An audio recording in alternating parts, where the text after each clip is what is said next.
Here we go, off the rails. Don't you know it's time to raise our sails? It's freedom like you never knew.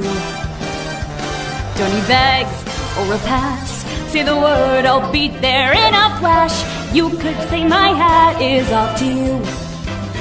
Oh, we can zoom all the way to the moon from this great wide wacky world. Jump with me, grab coins with me, yeah!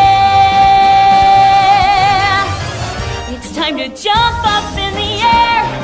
Jump up, don't be scared. Jump up and your cares will soar away. And if those dark clouds start to swirl, don't fear, don't shed a tear, 'cause I will be your one-up girl. So let's all jump up super high, high up in the sky.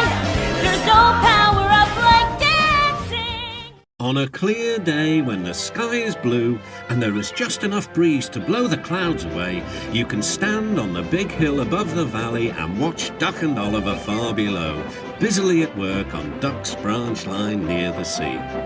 The two engines are very proud of their matching coats of gleaming colour. Oliver often talks about the time that Douglas saved him from scrap. If it wasn't for his help, Oliver will say, I might have been caught when I ran away from the scrapyard, and I would never have come to live here on the Fat Controller's railway. The other engines all wanted to know about Oliver's adventures.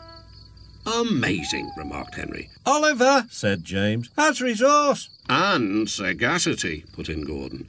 What does that mean? Whispered Percy. I think, replied Thomas, it's about being clever and wise. He is, finished Gordon, an example to us all. I'm sorry to say that Oliver became very puffed up in the smoke box. Henry says I'm amazing, he's right. He whistled as he swooshed along the line. One day, the Fat Controller came to see him. You are doing well. Now, you must learn how to look after trucks. Every wise engine knows that you cannot trust trucks. The other engines warned Oliver, but he took no notice. You think I can't manage? He said huffily. Gordon knows better. He says I'm sagacious. You may be good gracious, or whatever you call it, but trucks can be troublesome and— Say no more, Duck, interrupted Donald. It's maybe a pity, but the wee engine will have to learn for himself. Oliver pulled some loaded trucks to a siding and pushed the empties to the chute.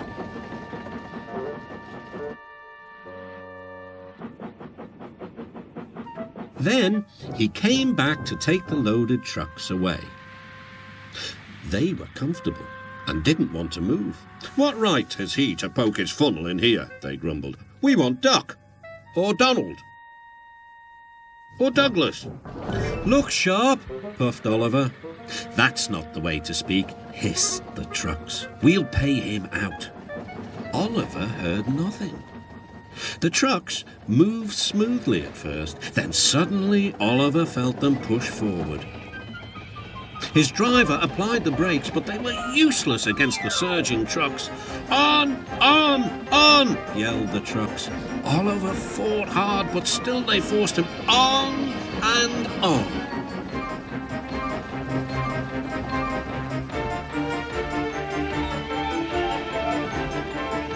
At last the trucks grew tired. I'm winning, gasped Oliver. But it was too late. Oliver lay, bruised and bemused, bunkered down in the turntable well. Duck surveyed the damage. Hello, Oliver. Are you being a good gracious engine? Beg pardon, of course, but we really don't like this sort of surprise. Donald and Douglas will miss their turntable until it is mended. That evening, Oliver was hauled gently to safety. I'm sorry, sir, he said to the Fat Controller. I should have listened to Duck's advice. I don't feel good gracious, whatever it is. I just feel silly. Well, Oliver, replied the Fat Controller, now you know the damage trucks can do. Yes, I do, sir, groaned Oliver. I look like a load of scrap iron. Ho, ho. Oh, I don't think so. laughed the Fat Controller. "But you do need to go to the works to be mended." The other engines now felt sorry for Oliver. "The branch line won't be the same without you," whistled Duck. "Come back soon." A few days later, Oliver did come back. His coat gleamed brighter than ever. He was a wiser engine too, and never made a mistake about trucks again.